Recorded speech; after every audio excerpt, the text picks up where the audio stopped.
بسم الله الرحمن الرحيم. الحمد لله والصلاة والسلام على سيدنا رسول الله وعلى آله وصحبه ومن والاه. Ama baada ya kumshukuru Mwenyezi Mungu na kumtakia rehema na amani kipenzi chake Bwana Mtume sallallahu alaihi wa alihi wasallam, tunaendelea na madarasa haya ya sira yake Bwana Mtume sallallahu alaihi wa alihi wasallam. Tumefika mwisho tukizungumzia harb al-fujjar. Baada ya hapo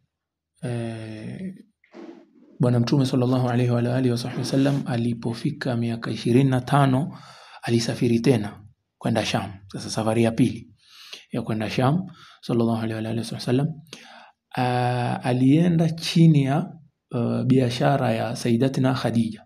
Hapa kabla Sayyidatina Khadija kuolewa na Bwana Mtume, taban Sayyidatina Khadija alikuwa katika matajiri pale Makka, na alikuwa yuwatuma watu katika biashara, yani yuajiri watu uende wakafanya biashara. Tamam, akiajiri akituma watu akaenda, kisha wakileta ile profit wakigawanya ama akiwapa kiwango fulani. Sasa yeye Sayyidatina Khadija akawa ashasikia ule ukweli wa Bwana Mtume, amana ya Bwana Mtume sallallahu alaihi wa alihi wasallam, manake khalas maarufu pale Makka kuwa yeye ni katika waaminifu zaidi Bwana Mtume sallallahu alaihi wa sallam. Bas akapanga akaenda Bwana Mtume na mmoja katika watumwa wa Sayyidatina Khadija akiitwa Maisara. Akaenda Bwana Mtume na nani na Maisara, wakaenda mpaka Sham, na njiani huyo Maisara akakutana na mmoja katika marahib pia.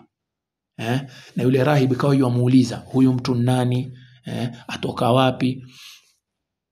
wapi, na niitwaje yule Maisara akamwambia huyu ni Muhammad katika Makureshi atoka Makka. Basi yule rahib akamwambia basi huyu ndo nabii wa mwisho, huyu ndo nani, huyu ndo nabii wa mwisho. Na huyu Maisara alieleza katika mambo yaliyotokea katika safari ya Bwana Mtume sallallahu alaihi wa alihi wasallam na yeye kwenda Sham, akieleza kwa Khadija akimwambia huyu bwana, sisi tukitembea kulikuwa na kiwingu cha tulinda kimekuja baina yetu na baina ya jua. Tamam, ikawa hatupatwi na joto, yani ilipokuwa joto sana hatupatwi na joto hilo. Tamam, na ilikuwa huyu katika biashara zake ni muaminifu sana, akaeleza ule uaminifu, yani manake alishangaa sana na uaminifu wake, upole wake Bwana Mtume sallallahu alaihi wa alihi wasallam.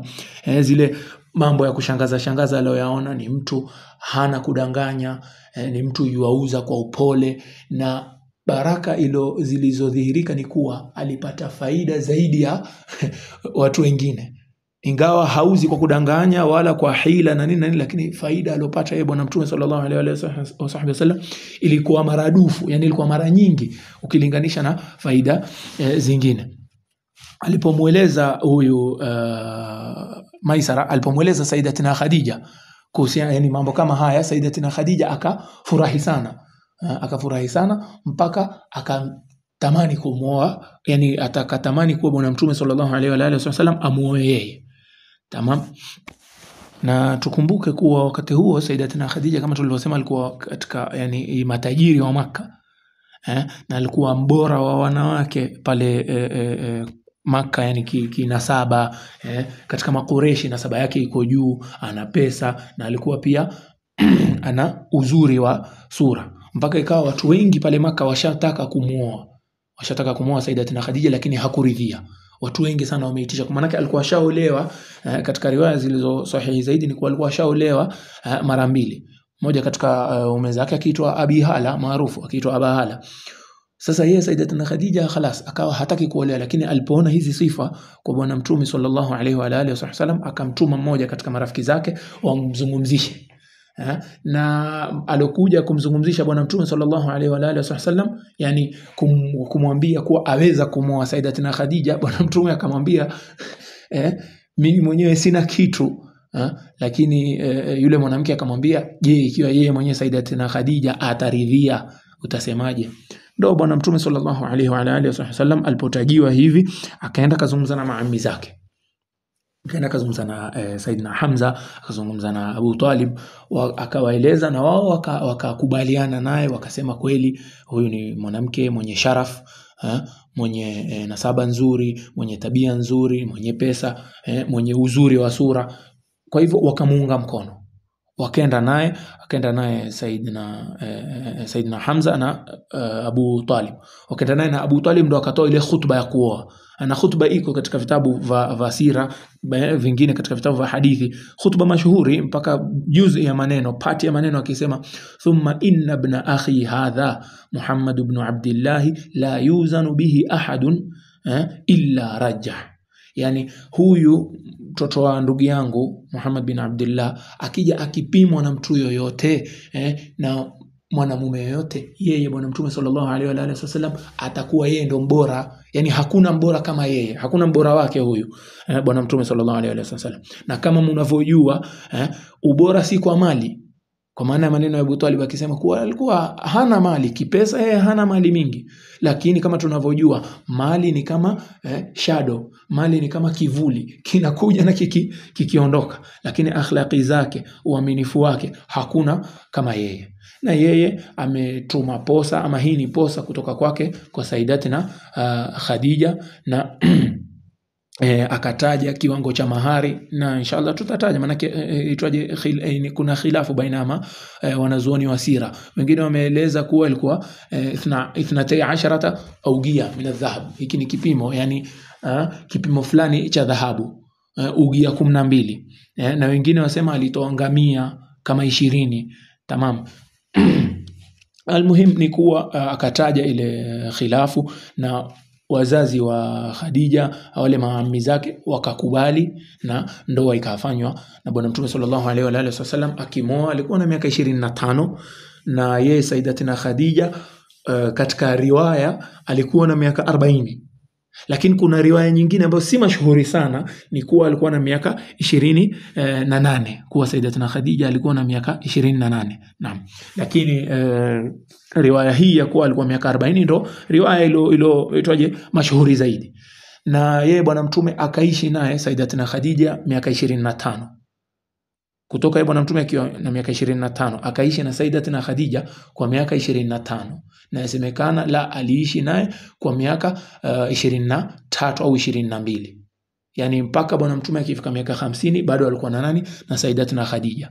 Yani Sayyidatina Khadija alifariki akiwa na miaka 50, na yasemekana la alifariki bwana Mtume akiwa na miaka 47 au 48. Naam. Na yeye Sayyidatina Khadija ndo wa kwanza kusilimu ala al-itlaq. Yeye ndo wa kwanza kusilimu kwa watu wote. Sisi katika sira mara nyingi tuwasomeshwa tukiwa wadogo, awwalu man aslama minan nisa'i Khadija. Yani wa kwanza aliyosilimu katika wanawake ni Sayyidatina Khadija. Hakika maulama wasema si kwa wanawake peke yake, si kwa women peke yake, la, bali Sayyidatina Khadija ndo wa kwanza katika wanaume na kwa wanawake. Yani mtu wa kwanza kabisa kusilimu alikuwa Sayyidatina Khadija. Na fadhail zake ziko nyingi, inshallah itakuja tukizungumzia yani sira baadaye. Lakini umuman ni kuwa Sayyidatina Khadija alipata katika miza zake ni kuwa bwana Mtume hakumuolea. Ikuwa bwana Mtume sallallahu alaihi wa sallam hakumuolea, yani aliishi naye miaka hii yote, na yeye bwana Mtume hakumuolea, hakuoa mke mwingine. Na pia katika manaqibi zake ni kuwa bwana Mtume sallallahu alaihi wa sallam kuna siku alimjia Saidina Jibril, akamwambia mpe salamu Sayyidatina Khadija, mpe salamu Khadija, mwambie salamu hii yatoka kwa Mungu, na mimi pia nampa salamu. Bwana Mtume akamwambia sallallahu alaihi wa sallam, akamwambia Sayyidatina Khadija, ya Khadija, hadha Jibrilu yugriuki salam, ama yugriuki min rabbiki assalam. Huyu Jibril hapa yuwakupa salamu kutoka kwa Allah jalla jalalu. Yani Allah yamtumia Sayyidatina Khadija salamu. Akajibu bwana Sayyidatina Khadija akajibu akasema Allahu salam wa minhu salam wa ala Jibril assalam. Akasema Mwenyezi Mungu ndo mwenye salamu, na salamu yatoka kwake, na pia kwa Saidina Jibril apate nini? Salamu. Yani akawajibu wote. Na pia Jibril akamwambia bwana Mtume ambashirie Sayyidatina Khadija, amwambie kuwa atapata pepo, atapata nyumba katika pepo, na nyumba hiyo hakuna kero lolote. kama vile ambavyo bwana mtume alikuwa akipata furaha na peace kwa Sayyidatina Khadija, basi yeye Sayyidatina Khadija Mwenyezi Mungu amempangia siku peponi nyumba ambayo hatopata kero lolote. Naam. Na yeye bwana mtume sallallahu alaihi wa alihi wasallam watoto wake wote watokana na Sayyidatina Khadija. Watoto wake wote watokana na Sayyidatina Khadija isipokuwa Sayyidina Ibrahim, kama itakavyokuja tukitaja kuhusu watoto wake. Ni kuwa Qasim na Abdullah na Zainab na Ruqayya na Umm Kulthum na Sayyidatina Fatima, hao watoto 6 wote ni watoto ambao wanzaliwa na nani? Sayyidatina Khadija. Na kwa kifupi hii ndo ndoa ama ndo mpaka akaja akamoa bwana mtume sallallahu alaihi wasallam, akamoa Sayyidatina Khadija. Baada ya hapo katika darasa zijazo tutazungumzia kisa mashuhuri cha bwana mtume walipotaka Makureishi kujenga Al-Kaaba. Walipotaka kujenga Al-Kaaba na kisa cha Al-Hajar Al-Aswad, inshallah katika darasa zijazo. Sallallahu ala sayidina Muhammad an-nabiyil ummi wa ala alihi wa sahbihi wasallam. Wallahu a'la wa a'lam.